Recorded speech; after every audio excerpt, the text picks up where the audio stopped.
balikan natin ang ating mga karambulista at ang programa Karambol sa DWIZ.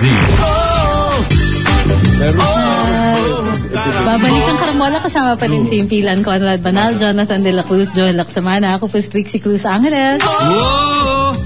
Yeah. Mag-iingat muna daw kayo sa flu-like illness. It's going around, ha?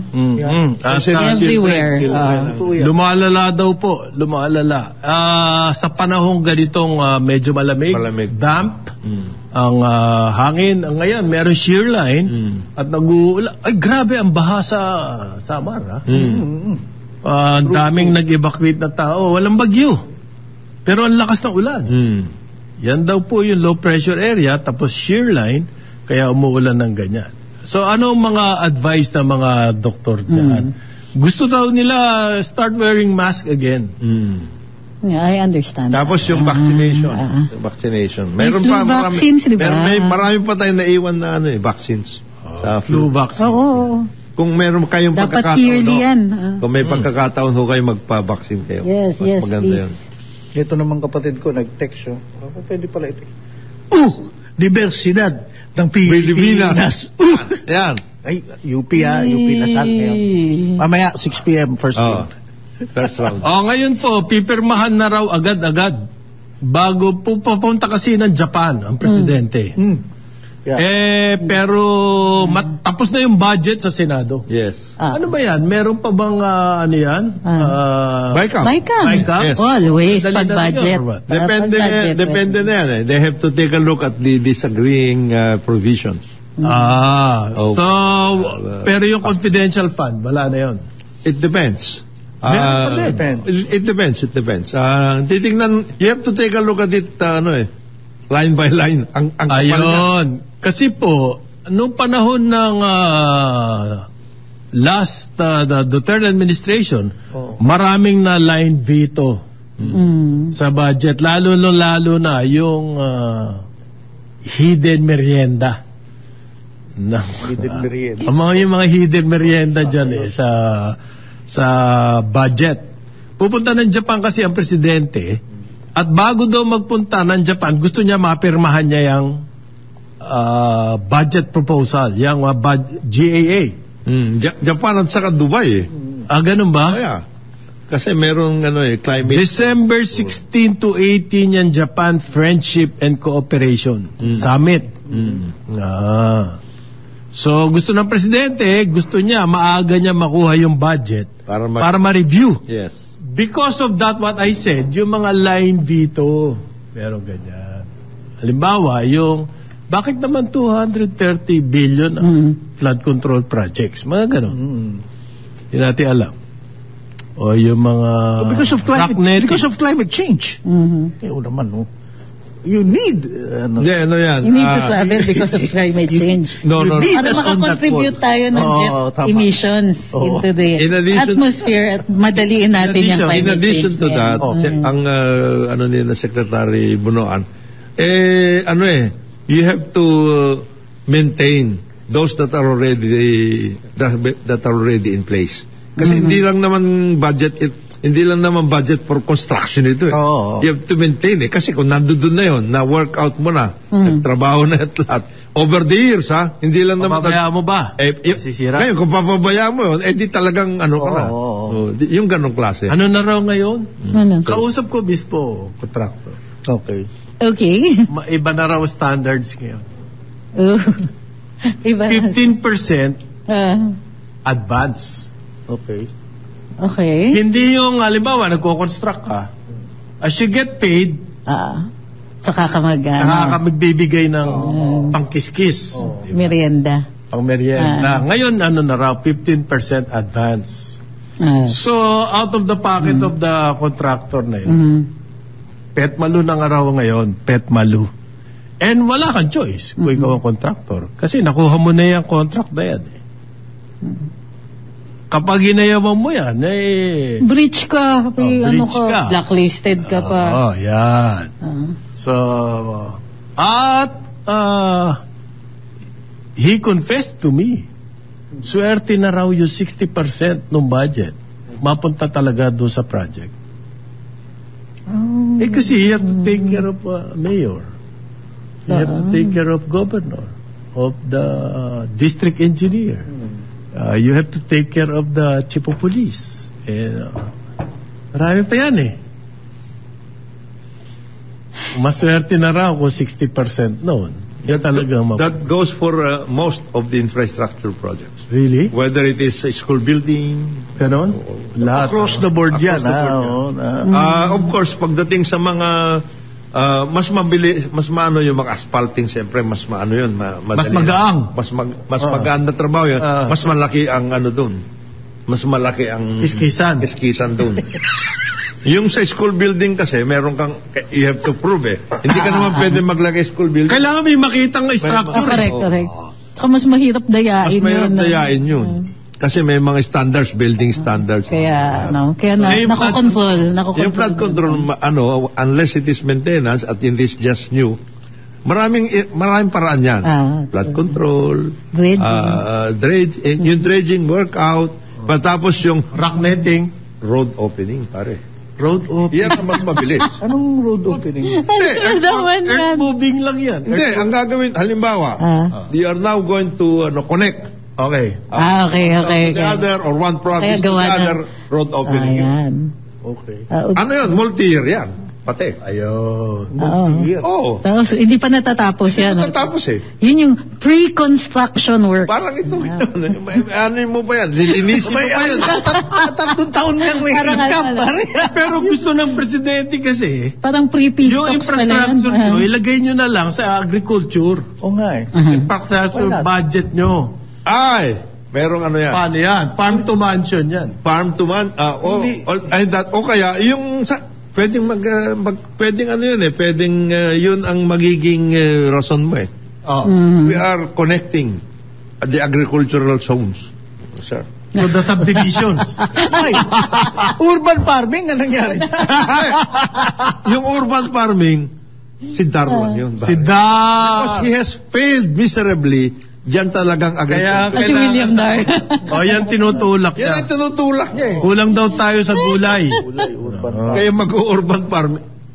I-failure yun yung ginawa mo. Ngayon, will the president or the executive have enough time to review the budget?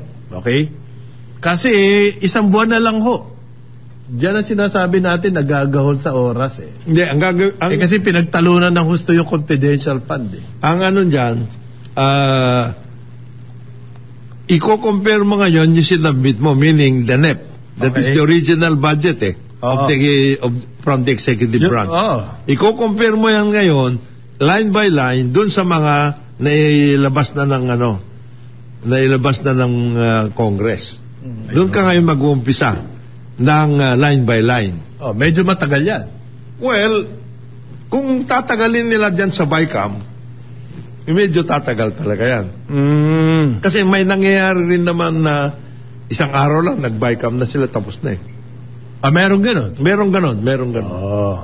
So, nasa sa pag-handle na nila yan. Kasi, mag-uusap yan, mayroon pong differences din ng version ng Senate at saka version ng House. Yes. So, they will have to reconcile that. Mag-negotiate pa din ho sila dyan. Okay? Well, sa akin, alam mo, mas mahalaga dito, can we finance this huge 5.7 trillion? Biggest in history. At 10% increase over last year. Patas naman ng patas talaga lang. Ganun naman, expected. Siyempre, malaki yung need. Yun na nga, expected yun, tumataas ang budget. Tumataas din ba ang revenues? Isa pa. Ibang usapan. Ibang usapan yan. Ngayon yan, get yan. Gastos lang pinag-uusapan dito. No, there is such a thing as a development budget committee, coordinating committee. They are supposed to have given the legislature the wherewithal. Dito ho natin kukunin yan, sir. Ito, revenues, utang, etc. One time sale. Ito, good luck na lamang kay Finance Secretary Ben Jokdo. Gusto niya bago daw matapos ang taon, maipasa ng Kongreso yung 3 revenue generating measures. So, ang presidente daw po certify na yan na urgent package of 4 comprehensive tax reform program, value-added tax on digital service providers, excise tax on single-use plastic bags. Nasa mga committee pa lang po yan ng bawat ng Senate pala. Kapag daw naipasa yan, sabi ni Jokno, will generate 32 billion. Ayun. Inilagay na nila yan sa equation. Ito ang ganang akin. Ang tax law po, ang hirap ipasa niyan kapag papadating na ang eleksyon. Pag hindi na ipapasa ni Jokno yan before the end of the year, by next year, it's an uphill climb. Nailagay na nila sa yan, yung revenue na sinasabi dyan, nailagay na nila sa equation yon. Okay. Workout. Kasama na. So computed na kahit hindi pa napasa. Computed. Siyempre, kung hindi mapasa. Ganito ang workout. Utang na lang. Utang. One way is utang. The other thing is, may mga items dyan na pwede mo i-negotiate. And that is, every administration does this Halimbawa, yung debt payments. Yan. Pwede mo nang workoutin yun. Kasi malaki ang debt payment, Malaki. Ang ating debt payment. Ay, kinakain na tayo. Kinakain tayo. So, kasi ang gusto nila magkaroon ng additional na more than 100 billion pesos po na additional revenue. So yung 32 billion kulang pa yon. And yet medyo hindi pa ganun ka sigurado maipapasa yon. Meron pa silang sinasabi naman yung dadagdagan ang excise tax on sweetened beverage. At yan, mga 75 billion naman yan. Another issue yan. Ay, pero napakalakas na labi niyan. Alam niyo na kung sino bumili ng Coca-Cola ngayon. The other thing... Nakalimutan ko. Pero tatanong ko lang mamaya. Fairly recent. Fairly recent. Binili ng Aboitiz yung Coca-Cola. The other thing... Paano mo i-impose ng tax ngayon yung sweetened beverages? Na-compute na rin yan. Na-compute yan. 100 billion. Ang labi, huwag nyo naman kaming ganyanin. We will do corporate social responsibility work for national development and in the communities. Ayan. So, there are several sources of revenues na ilalagay mo sa budget. Whether it is already there in reality or whether it's yung ganong klase. So gagalaw pa yan. Gagalaw yun. Gagalaw pa yan. So marami kang pwedeng gawin dyan na workout. If worst comes to worst, na workout mo yan, mangutang ka na. Ganon na mangyari dyan. So, let the subsequent administration worry about that. Which every administration does. Gano'n naman ang ginagawa. Hindi ba sa Amerika, nagkakaroon ng banatan tungkol dun sa debt ceiling? So, ni-recommend pa daw, parin Jonat, ang extension ng low tariff on pork. Na-recommend daw nila, sabi ni Jokno. Kasi kasama daw yan sa anti-inflation drive. Ang ano talaga ng mita na yan? Sobra-sobra ng kanilang powers. Press conference on the economy. Naisingit pa yung reduction ng tariff sa pork. We're talking about the economy, taxes. Na-reduce na ba? Wala, meron push. Sinama siya dun sa by the end of the year, babalik na yan sa dating mataas na tariff. Kasi start na yung ASF. Pero ang lakas na labi ng Mita. Matindi. Kasi daw kawawa the people. Wala daw hamon Sinong people? Kawawa the hampas lupa people like me. Like you. Hindi kayo makabili ng Majestic. I wish. No, because it's so mahal in the palengke. Hindi, meron kasi merong differentiation Yung mga peasants like us, we will have to make do with the DTI Christmas menu. 500 pesos. DTI. Meron sila. Ang bilhin nyo na lang daw. Hindi, chinecheck na nga. Chinecheck na nga Speaker nga, nagpupunta.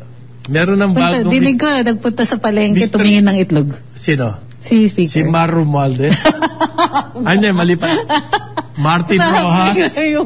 May bagong Mr. Palengke na raw tawa ako doon sa post na yun eh. Sinabi na natin. Meron daw bago. Sabi ni Jonat, why don't you let the speaker be the speaker? Ano pinagagagawa niyo sa speaker? Sino ba nag-aabiso? Parang, alam mo, good faith din naman si Speaker maniwala doon sa mga nag-aabiso sa kanya. Martin Rojas. Nalilito sila eh. Kawawa to speaker. Speaker na Dahil sinabihan na. Nag-fail na nga yung Mr. Palengke. Na nga siya eh. Si Mr. Palengke po, wala. Halatang plastic. Totoo yan. Huwag nyo nang gawin kay Martin yan. Bawa kayo kay speaker. Malaki-laki yung trabaho niya. Napakadami natin problema. Andyan ang inflation, ang taas ng presyo ng pagkain. Tapos dadalhin nyo siya kung saan-saan. Hindi nakakatulong yan. Ito naman si Jokno, tinanong siya, import na naman, sa tariff na naman, hindi, sabi niya, ngayon meron na science ang importation. Nako, patay. Science-based importation. Grabe, grabe. Dati daw, import lang ng import, walang scheduling. Okay. So ngayon may scheduling. So ano nangyayari? Wrong timing ng import, nakakasira ng local production. So ngayon, lalagyan na ng science yan. Teka, scheduling. Sumusunod ba talaga sa science yung mga kaninong science yan? Yun ang tanong eh. Kaninong science? Baka yung science nila. Baka science yan ng Mita. Di ba? Patay tayo dyan. Kasi yun ang lumalabas ngayon eh. Porket end of the year babalik dun sa tariff schedule at saka volume titirahin na nila ngayon ng reduction. Yan daw po recommendation ng mga economic managers, ma-extend ang mababang taripa ng pork. Patay. Kasi anti-inflation drive. With the use of science. Bakit nakatuon tayo dun sa pork as the anti-inflation mahilig po tayo kumain ng baboy. As the anti-inflation measure. Hindi nyo naiintindihan bagnet, adobo, sinigang na baboy. Marami po yan. Giniling, tortang talong. Puro po baboy tayo Kaya importante sa atin. Tsaka kawawa naman yung members ng Mita. Naghihirap ba sila? Kawawa. Because they're like us. They're hampas lupa. They're hampas also. Like us. Okay. Huwag kayong ganyan dahil hahampasin kayo ni Paring Marlin. Masakit yun. Hasa na yung... Pero yung mga tax, I think it's worth, yung single-use plastic tax. Yes, importante yun. Okay. Yung I like that. Digital service providers. Nako, malaking... Kayo daw mga influencers. Influencers, kayo. Kayo nagbabayad. Nagbabayad ako. May tax returns ako. It's about time you're sharing the burden. Mga influencers. Lumabas yung news na yan, a week or so ago. I wanted to ask rin, wala si Atty. Trix. Andito ka na. Ano bang sitwasyon? Bakit? Marami ba talagang mga influencers na kumikita? Yung mga tumatakas, shirking from their tax. Tulfo Brothers, ang lakas nilang kumita dyan. Hindi, ganito yan Kasi for example, sa YouTube, how does it work? Ang YouTube, meron talaga silang kinakaltas na tax. Kasi US-based, so the tax will be US federal tax plus. Depends on their home base. Like, ang Facebook kasi, if I'm not mistaken, ang kinoconsider nilang corporate headquarters is Ireland. So the taxes will also be based on that one. So, tinatax nila yung revenue. For instance, revenue natin dun sa mga ads na niraran nila, yung mga pinapadala nilang super chat, super sticker. Alam niyo, pwede po ninyong gawin yan dun sa YouTube ng ng karambola natin. May super chat. May super chat at super sticker din. Super sticker. So, tinototal nila yung revenue and then they remove the tax. Dahil meron tayong tax, meron tayong usapan with the US na ang income taxes, you file in one jurisdiction, you can claim it as having filed in your jurisdiction as well. Di ba yun yung remember Manny Pacquiao? So, all he had to do was prove na nagbayad siya ng taxes on his winnings and other earnings. So, kung bayad ka na ng tax doon, pwedeng hindi ka na magbayad ng tax dito. So, pwede niyong i-claim niya, ilalagay nyo yan sa YouTube ninyo and say that the Philippines and the United States have the following tax agreement, international tax agreement, and so on. Mabawasan lang siya, pero meron pa rin doon. So, pag nag-file ka... Paano yung mga padalang pansit dito? Bayad ba tayong tax doon? Depende. Titignan mo kung income siya. Pero kasi, dun in other... Blowout lang yun eh. Hindi naman income. Hindi. Gift, tapos hindi naman ganong kalaki yung value. So, ang pinag-uusapan dyan yung talagang influencers eh. Meron kasi... Marami. Lalakas kumita yun. Oo, merong iba na may bahay at lupa na, may mga magaganda yung sasakyan. Yeah. We're in the wrong racket. We are in the wrong business. So, yung susunod, yung excise tax on sweetened beverage. Tall order to, Secretary Jokno. Good luck. Hindi lang soft drinks yan, mga juices. Juices lahat. Ang dami yan. Pero, multinational yan, dito. Ang problema, marami dyan sa, kagaya yung sinasabi ko palagi, na-overwhelm na yung ating mga local production ng mga ganyan. No brand eh. No brand. Parang pumunta ka doon. No brand? Ay, nako. Ang karamihan doon sa mga imported, RCEP yun. RCEP covered yun. RCEP, tax-free. Tax-free. Pagdating dito, itatak mo. So, no, you cannot tax. You cannot? No, cannot. So, by patronage, para saan itong excise tax na to? Siguro pag-asa ng Secretary Joe, mga lokal. Lalaki ang production locally, hindi po. Hindi. I'm sorry to tell. Oh my God. Mas mura pa yun. So, imported na naman tayo. No brand na yan. Ang dami Imported na lang. Kasi papatayin mo sa tax yung mga local. Tapos wala tax free yung mga imported. Ano bibili ng tao? Ano? Di yung imported available. Kasi kawawa naman na hampas lupa in the other country, so we make it. So we import. Kawawa. Tama rin naman. International yung charity natin. Kailangan daw po kasing gawin yan kasi yung El Nino mitigation. Kailangan tuloy-tuloy lang importation ng El Nino. Severely affected ang South Korea. China, South Korea. Galit na galit sa China pero kumakain. Meron hong kasing mga sinasabi, yung halimbawa, ano to? Economic briefing ba to? It's a briefing on the budget pero tinulak pa rin yung extension ng tariff ng low tariff on pork. It's a briefing on the budget. Tsaka yung mga tax measures na naitanong. Nagkataon lang. May nagtanong.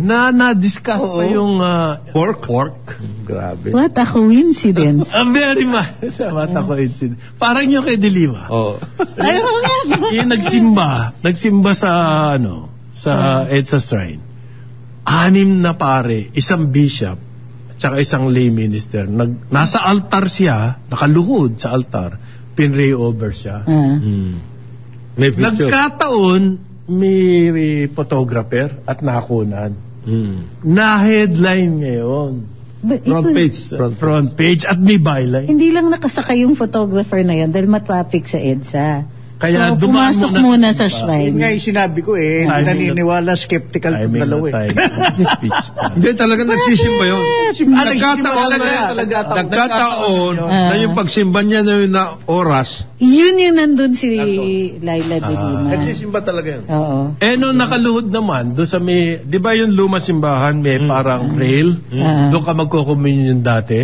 Mga lumang simbahan, hindi kinibayad. Nagdadasal naman doon. Isa pa tong photo. At nakunan din. Nagkataon din yun. Siyempre. Parati rin galing ng timing. Maraming mga coincidences na ganyan. So eto, nagkataon lang. In a press briefing on the budget. Natanong yung pork. Ayaw. Nagkataon. Talagya. Grabe sa coincidences. Naniniwala na ako. We are managed by coincidences. Maganda. Magbabalik ang karambol. Ang oras natin. Coincidence din na 9:31 na. Magbabalik ang karambol. Ang oras natin 9:31 nga ng umaga. Balikan natin ang ating mga karambulista at ang programa Karambola sa DWIZ. Karambola sa DWIZ 8 Nagbabalik ang Karamola, kasama pa rin sa impilan, Conrad Banal, Jonathan De La Cruz, Joel Laksamana. Ako po si Trixie Cruz Angeles. Sino sabihin natin na Supreme Court? Ha? May sinensure sila na lawyer dahil daw may sinabi siyang mokong. Sino tinawag niyang mokong? Mokong remark? Tinawag daw niyang mokong. Sino? Ano ba yung sabihin ng mokong? Tanga. Parang tanga. Idiot. Idiot. Hindi ko naman maintindihan sinasabi ng mokong na ito Parang niya. Sino? Sino yung si mokong? Lawyer na nagpi-plead yata or something. Is it in court? Kung in court talaga Hindi sa media. Ba't naman sa... yayarin ka talaga dyan. Nagpa-ambush na siya. Sinabi niya, tinawag pa niyang boko. Boko is not that bad a word, is it? Hindi. Mahigpit talaga ang Supreme Court. Sa lingwahe ng mga... Especially sa decorum online. Naghihigpit talaga sila. Lalo pa nag-ano ngayon. And by the way, totoo daw pala yung yung sa dalawang barko na sa Red Sea napapasok yung mga na-rescue.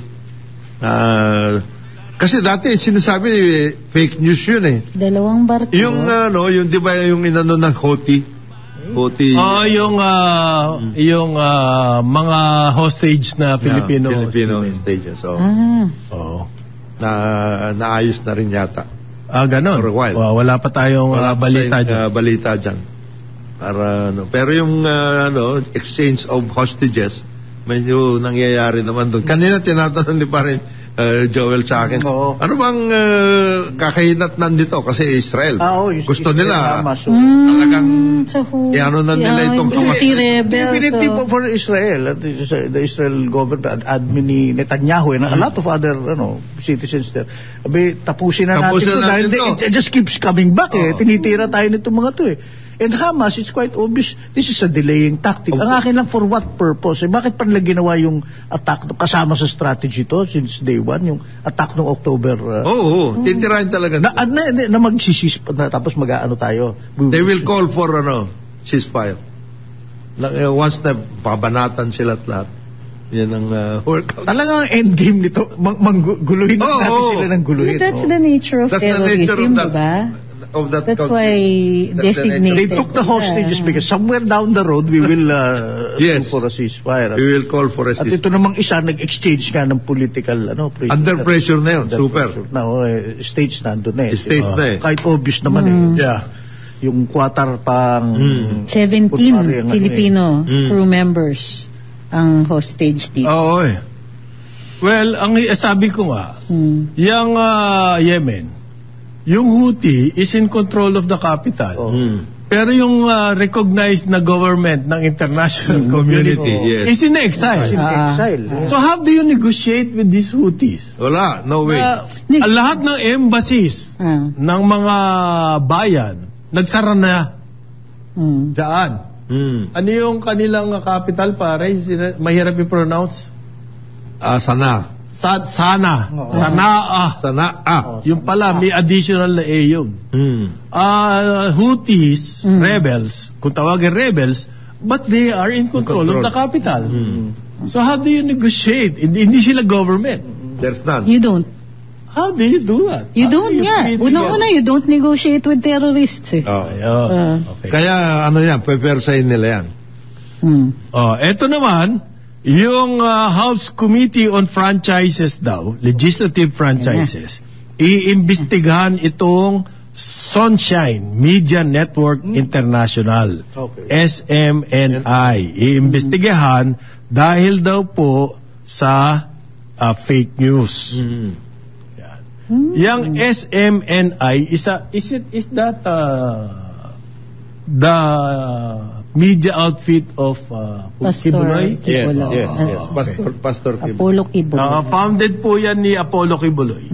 Ni-report daw po nitong SMNI na si Speaker Martin merong 1.8 billion travel expense a year allowance. Ang sabi po ng House of Representatives, yung kanilang Secretary General, si Reginald Velasco, Pawang kasinungalingan. Bloated daw po yung amount na yan.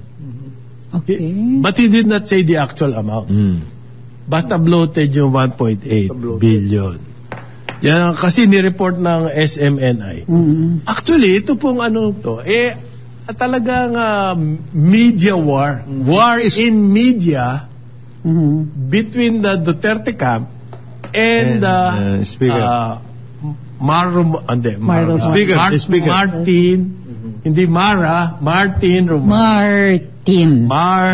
Romualdez. Walang pinag-iba yung war na yan. Doon sa NSC Coast Guard. Yan. Rafael Alunan versus don't listen to anybody 75 years and older. Alam mo ba yun? Don't trust anyone over 70. Ano sinabi ni Rafi?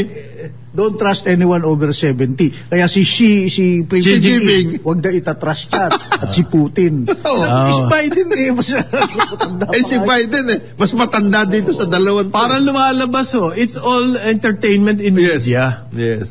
Finally, we have an issue. Para makalimot po tayo sa problema natin sa pagtaas ng presyo ng pagkain. Matagal ko nang hinahanap yan Yung solusyon. Sa walang tigil na pagtaas ng presyo ng pagkain. Hindi lang pagkain. Meron na tayong tubig, kuryente. Meron na tayong diversyon. Malilibang na tayo dapat dito. Kasi science-based naman ito. It's a comedy. Naging comedy na naman. Dapat kasi science-based naman ito. At nakikisali pa yung Committee on Franchises. Ito. Tingnan daw nila. Papaiwan ba sila? Hindi. Dapat kasi whoever reported this, kung totoo na report ito, dapat science-based ito. Ano pa? Paano magiging science? Kasi pare, hindi. Ang science-based, according to reports, science-based, yung tungkol doon kay Most Travel, 1.8 malaki. Pare, talagang ginanon siya doon. Ginanon siya doon. Sa Most Travel. Most Travel. I-report mo lahat yan. 13 trips. 1.1. 1.1. Yun. Science-based yun. Diba? Kasi may precision Very precise yan. Si Quezon City Representative Suarez Quezon. Ang nagsabi po, I humbly request the Committee on Legislative Franchises to investigate SMNI. Nako, ang chairman yan, di ba tamo? Sino? Si Gas Tambunting. Ganun ba? Paranaque. Wow. Magiging comedy talaga to. Ang ganda nito. Malilibang tayo nito. Ito ang daigang Eric Mati. Talaga. Yung mga ganyan. Ito kasi si Joel. It's a long running. Ko lang nagpapadala sa bahay sa na parang Merry Christmas, Happy Birthday. Yung Happy Birthday, lagpas na Merry Christmas, napakaaga naman. Tapos parang may credit card na may pangalan niya, may mukha niya. Meron? Yung graduation. Hindi mo naman magamit kung saan mo magagamit. Saan mo mapakita to? Sa graduation, meron? Meron din. Graduation. Pero pag may problema... Undas, meron din undas? Meron din yan. Meron din. Pero pag may problema, dead ba talaga? Wala ka maririnig. Ito, siya pala yung sa franchise. Ito kasi si Joel, nung wala ka, ito si Joel, may mga kinakat siya Eric Mati cut. Meron siya mga... yung over the top. Over the top na yung yung nasa simbahan si... Altar! Yung bang nakapaligid na pare, tapos may bishop pa. Pray over. Sasabihin ng director over the top na tayo, hindi tayo paniniwalaan yan. Sabi kasi dito sa YouTube natin, baka lang nagkamali ng caption. May byline pa. Baka nga nagkamali lang ng caption, yung kumuha. Hindi pray over yun. Hindi. Exorcist. Gumaganon yung ulo niya. Umiikot. Huwag niyo ulitin yung... Mga loko kayo, Puro kayo loko. Huwag nyo na yan, tigil nyo na yan. Walang ganyanan. At the same time, si VP Sara, napapaawa yung tatay niya, di ba? Okay. Ang sinabi niya, walang... Ang unit team daw, intact yan. There are no cracks in the unity. Yung pinag-uusapan po kasi ngayon, yung ICC. There's a lot of drama going on. And it's all directed towards the former president. Itong pinagtatakan ko, former president na yan, bakit siya ang superstar ngayon? Oo nga eh. Former president na nga yan eh. Useless na yan eh. I mean, you will be relegated to obscurity. Bakit ngayon siya ang superstar? Hindi. Bakit nga? Ano ang dahilan yan? Siyempre, 2020, ano yan? Ha? ICC. Si Hontiveros, sumausaw pa. Panahon na raw para... Senator Drilon eh. Panahon na! Wag na si Risa. Sino? Senator Drilon, kasama, di ba? The president can easily, hindi raw tama yung sinasabi ni Bato, yun ang sinasabi niya, na ang pagbabalik sa ICC, kailangan naman sa Senado. Sabi ni Drilon, the president can just say the president can easily, Precisely. Ano po ang posisyon ng DOJ up to now? Ang sabi po ng DOJ, wala. Hindi pa nagbabago yan. Ang daming drama. At ang sentro ng drama si dating presidente Drilon. Drilon! Duterte. Patay. Senate president. He would have wanted, but gusto niya sana. Si Duterte pa din. Napakadami pong problema ng bayan.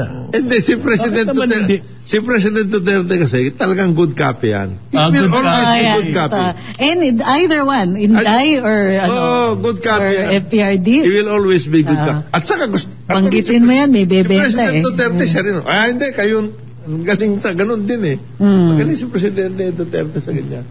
Maayos din. Yan, lakas pang makapikon. Ay! Intact daw po yan unit team. Yan ang sabi. Nagkaroon kasi ng launch ng National Children's Month program. Bata, bida ka. BBK. BBM BBK. Hindi, pero ako kinakabahan ako dito sa pinirma ni BP Inday. Ano yan? Ito, nakipagpirmahan. Kanino? Yang interpret Ramon Concepcion. Pare. Napirmahan niya yan, Young Entrepreneurs. Youth Entrepreneurs. Dahil sa education. Education. Medyo, kinakabahan ako. Kinakabahan ka. Magagamit kawawa ng media. Si BP yan. Hindi. Pero dati nang laging kasali yan sa mga education. Hindi, pero kawawa si BP dito. Panahon pa ni Secretary Jesse Lapus, nandiyan na yun, tatabi-tabi yan.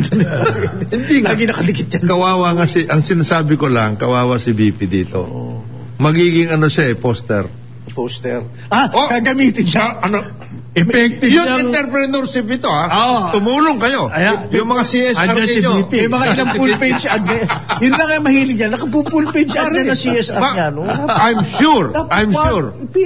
Gamit yan. Patay si VP. Kasi pag hindi niya sinupplement yung hindi pinapatuloy ng mga hindi ngayon nandiyan si BP, papatuloy. Good copy. Patay siya. Good copy. Ang problema nito, ilang milyon ang gagamitin sa youth entrepreneurship niya. Ayan? Hindi bumubulot siya. Kaya nga ito na nga si VP na nga ang kanyang poster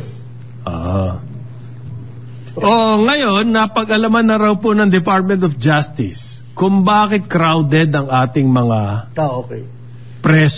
prisons, facilities. Good news yan. Alam na nila.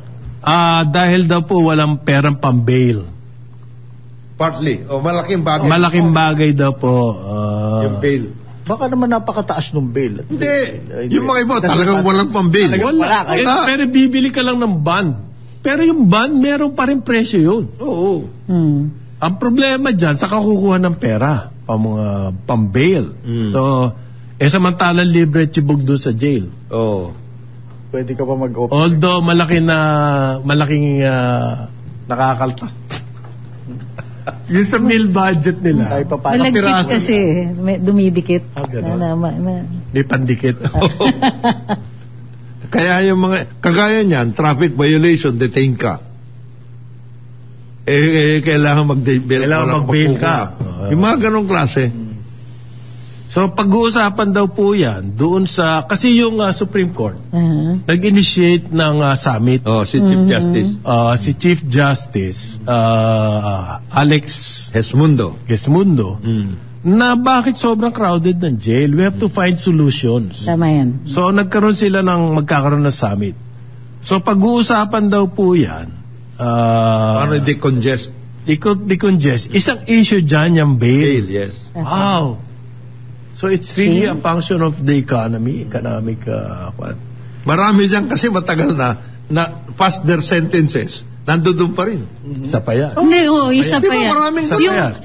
Yung processing nila, samantalang malinaw yung batas natin, not 1 day, not 1 hour more than the sentence that you have to serve. Pero sasabihin na, teka, wala pa, di pa umaabot yung decision ng court sa amin, di pa namin nare-receive.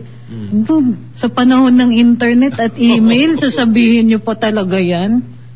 So yung bail, yung mga iba, yung processes, ang hirap, ma-workout, at lahat ng ganong klase. Pero mag-good news naman tayo. Sige, pero pabati muna. Ako naman pabati. Si Assistant General Manager Manny Gonzales ng Manila International Airport Authority, Office of the Assistant General Manager for Security and Emergency Services. Marami akong na-chika. Yun lang. Chimichika. Ay, under repair yan. Uy, mabait to, November 29, today, hanggang December 13, yung electrical daw po. Thank you for addressing this. Actually, pinagdadasal namin hindi ka abutin doon sa napakagaling ng timing nyo. Nevertheless. Isang oras kaming flying over na waiting for yung sa runway. Bagong runway. Kaya kailangan i-privatize yan. Oo. Tapos kapag 1 hour ka na sa taas, kung privatize na yan, at least doon sa taas meron kayong cocktails. Dapat. Kayo. Imagine yung gasto sa fuel. Fuel noon. Okay, instead of arriving on the 27. Will the new terminal solve that? Bali wala yung rainforest na mall sa terminal. Iniisip ko pa. Iniisip mo, bali wala. For additional privatize ang terminal. So kailangan. It's a runway problem, therefore we have to privatize the terminals. So, dun sa advisory nila, i-follow up ko lang yung conduct a series of electrical maintenance activities at Terminal 3. Okay. Starting November 29, as part of its commitment to improve the overall reliability of the terminal's electrical system. Galing ng timing. So, walang aircon yung walkway. Para yung Terminal 3 systems will continue to operate without adverse impact to flight schedules. Pinakamano yung Terminal 3 na yan? Congested.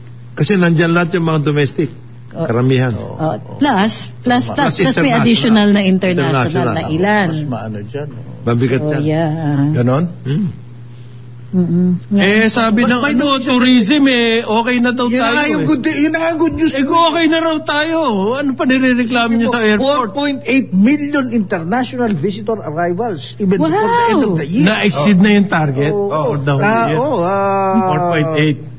Umabot na po ng 10 yan Contributing an impressive 404 billion for yung sinet natin na target. Ang baba nung sinet na target. Therefore, na-achieve. Para manalo. And therefore, successful. Parang yung mga sale na magma-mark up ka muna tapos sasabihin mo 30% off, pabalik ka lang dun sa foreign visitors yan by the way. International visitors. Hindi ito balikbayans? Hindi, foreign na rin yun Foreign na rin yun, ikaw naman. The bulk of arrivals, 91.88%. Come from? For 391,800 were returning overseas Filipinos. Mayroon pa din. Hindi mo may pero ang good news dito, sinabi na to kasi nag-launch Philippine Golf Tourism Program na yung kaibigan natin, si Sir Mike Besa, ang chairman, Sir. Alam mo si Mike pare, naka-flight mo na ba si Mike? Saan? Sa golf, si Mike Besa. Hindi pa. Okay, siya ang chairman ng Philippine Golf Tourism Committee ng PTA. Wala rin. Wala. Ikaw, sinabi mo lang yun dahil nasa lista si Mike. Hindi. Kilala ko si Mike. But there you go. They launched that. Love the Philippines, by the way. Dahan-dahan tayo tungkol dyan sa tourism. Mayroon ng programa yan. Ano? Mais. sabi ng mga may-ari ng hotel, kailangan daw i-specify, spell out how we're going to achieve 8.4 million visitors 2 years from now. 2 years from now pa yun. Yung 8, Not even next year. Not 2 years from now. Para may ang goal po ng DOT maging 8 million na ang visitors. Which we achieved easily nung pre-pandemic. Ngayon, hanggang ngayon, yun ang goal nila. Ang sinasabi po ng mga hotel owners, kasi sila nagtayo ng mga bagong hotel. In Cebu, in Bohol, even in Metro Manila. Sabi niya, tumulong tayo. Alam mo, hindi, sabihin mo naman, DOT, paano nyo ma-achieve yung 8 million? Meron silang programa dyan. Meron. Meron sa time, wala kayo. Saan? Hindi ko pa nakita. Hindi, meron programa yan. Meron. Sinabi na, kaya dapat hindi kayo naniniwala kay Rapi. Sinabi na kasi, ng China, just let us know. How many do you want? At bubuksan nila Huwag kayo 100 visas a day kasi. Yun lang. Yun lang Sabi ng press. Yun lang, lagpas na sa target. 10 million. Hindi pwedeng i-entertain yung China, pare. Hindi pwedeng i-entertain. Warlike ang kanilang... Ano yan insincere. Cannot be trusted. Sabi ni Gibo, insincere yan. Wala sincerity yan, China. Isipin mo yun. Never trust anyone over 70, sabi ni Secretary Alunan. Isipin mo yan. 10 million, sabi niya, kaya nila yan. No, he was quoting some academic study from Washington. Na never trust anyone over 70. Si Xi Jinping, nag-president for life pa, so and the Chinese economy is overheating at not in step. Gagawa ng mga galaw yan. Warlike moves in... Alam mo ba so we might as well kumampi na tayo sa... Chinese tourist last year, lumabas 100. 100 lang? 100 million. From out of China. Out of China, papunta sa labas. Yun nga, inaantay ng... Paris, etc. Inaantay ng New Star sa Cebu, kaya sila nagpagawa. Yung Star. Pakurot lang sa... Walang dumarating. 1 million. Anyway, let's do our part. Nung wala kayo, they were absent at that time, nasa States. Napag-usapan namin ni Kong John at every Friday we discuss tourism related. Kaya cultural, tanongin natin ngayon si we did that in one Friday. Yung tungkol sa Boston. Yeah, we had the clam chowder. Napaka-tourism oriented yung city na yun, nung Boston. Ang ganda. Ang ganda yung layout. Talagang nandun pa ba yung steps na susundan mo yun? Yes. Hindi na siya steps. Linya siya. It's a red line that you follow. It's called the Freedom Trail. Dadaanan mo lahat ng historic sites. Yan natin yan later on kasi meron ganyan programa. Yung dalawang probinsya. Wala si Trixie. Did you know? Yung sinabi natin na kaya dapat sa Friday ayos natin to Sulu just inaugurated together with the Department of Tourism sa Sulu Provincial saka si Governor sa Kurtan yung kanilang historical museum meron sila Sulu and then Pangasinan historical hub meron silang workout ang Pangasinan nagkaroon din may National Museum sa Sulu yan tapos meron yung alam niyo yung stained glass na gawa ni sino yung national artist nila yung gumawa ng sari manok. Si Imaw. Abdul Mari. So, meron doon. Ang daming akala nyo it's just the beaches. No. Yeah.